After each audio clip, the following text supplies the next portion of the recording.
Okay. So essentially what you're saying is we have to sanitize those filters after we treat it with chemical. Sanitize. Well, we're running the salt water back through the system. Well, this is the disinfectant. The disinfectant, right. Right. Well, After we treat it with the disinfectant, we want to rinse it out. correct. We can't Yeah. send that into the loop. Right, right. Okay. So now So that's you're the procedure after we put disinfectant in. right.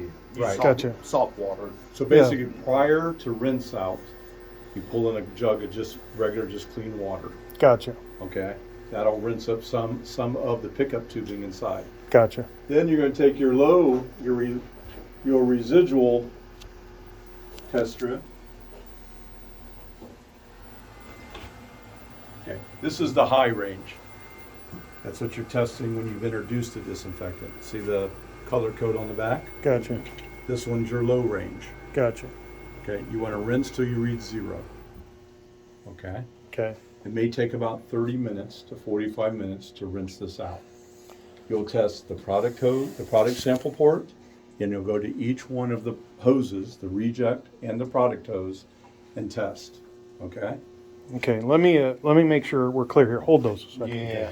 So with the paracetin, that's this. That's what we do with the chemical, and this is the High range. test kit we use, which is the high range. See it? Okay, okay, gotcha. And then let's take that one away. Then what we're going to do is we're going to come over here to the softened water, And fill the jug. fill the jug up, okay, as our post, or if I call it rinse, but Right. It is. That's what okay. exactly it is. It's So we're rinse. rinsing with the salt water, and then we want to test with this test kit. So I would wait, draw this in first, Right, we draw that in. let the RO run for 15 minutes. Right, Then use this test strip at your sample port at the sample port, and then Product sample also port. at the hoses. at both reject and product hoses to the Gotcha. drain. Okay, Joe. Thank you. Okay. After that 15 minutes, it'll start dropping. Okay. Once you reach 0, and sometimes with that hose, it's laying on the floor. It helps if you can hold it up so it cascades out the top, so it floods, so it makes contact with the inside diameter of the hose. Okay. So you almost need two people to do this It- test. right, It makes it right. easier. Some people, those little mop handle things with the rubber that you put it, it's got the rubber wheel on it and it holds the hoses. You Yeah. can do something like that too. Okay. Okay. But after you get a 0 residual the first time, turn the RO off and let it sit 15 minutes. Okay. So after the Then- post test, Right. we want to let it sit for 15 minutes in the off position. Right. Then turn it back on Then we turn it back and on. repeat the process. You don't have to draw in more water, but let it run and then you'll get a little bit of rebound. Use your test strip. Once it goes to 0 after that resting period, then it's good to go. Okay, and we're resting for how long? That 15 minutes, Okay. okay, then turn it back on. You'll Okay. test again, you'll get a little bit of rebound. Okay. And when it rinses to 0 again, you're good to go. Okay, so we're doing 2 rinses essentially. You're basically. right. Okay, all right. We're letting the system. Yeah, that just lets the membranes relax a little bit. Okay. Okay. They're not under pressure anymore, and then when you fire back up, any residual of the paracetin that's in there will get flushed out again. Gotcha. Then just reconnect your hoses back to the red valve and to the back of the heat sand. Okay. Good. Okay? All right. That's the disinfection procedure, once a month. Once a month. All Yep. right? And I'm sure we'll probably make a cheat sheet here to step 1, 2, 3 Oh, yeah. to go by. You know what I mean? All right. That's I heard you say something to Jacob about maybe doing a monthly PM with them. It's not our call. It's out of our pay grade. Our wheelhouse, our director will have to make that decision. He's in works with design and construction, Okay. and they're looking at the contracts, and so that's where we are right now. That's their call. Okay. Normally, when we do monthly PMs Yeah. in my area, You guys the would probably disinfection want of the to RO promote that idea is included in that. with Mike, Yeah. Okay. just to let you know.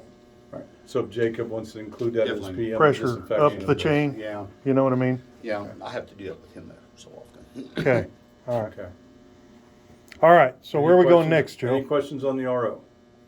So you're going to turn on each morning.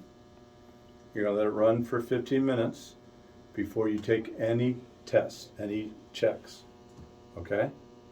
So by rule, they're not allowed to use water till after the first shift quality checks on the on the carbons and all to make sure all the numbers are reading right, So okay? we want to turn that on for 15 minutes before we ever test any of this. Before you ever test any of it. Okay. Right.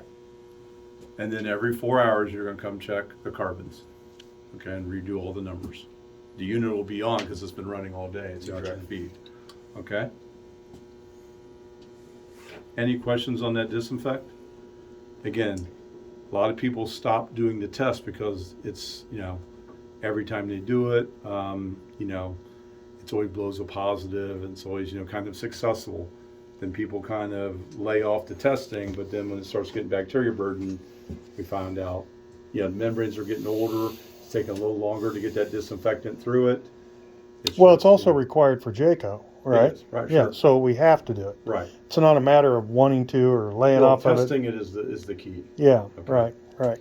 Also monthly, you're going to pull a microbiological and endotoxin test on the RO product water.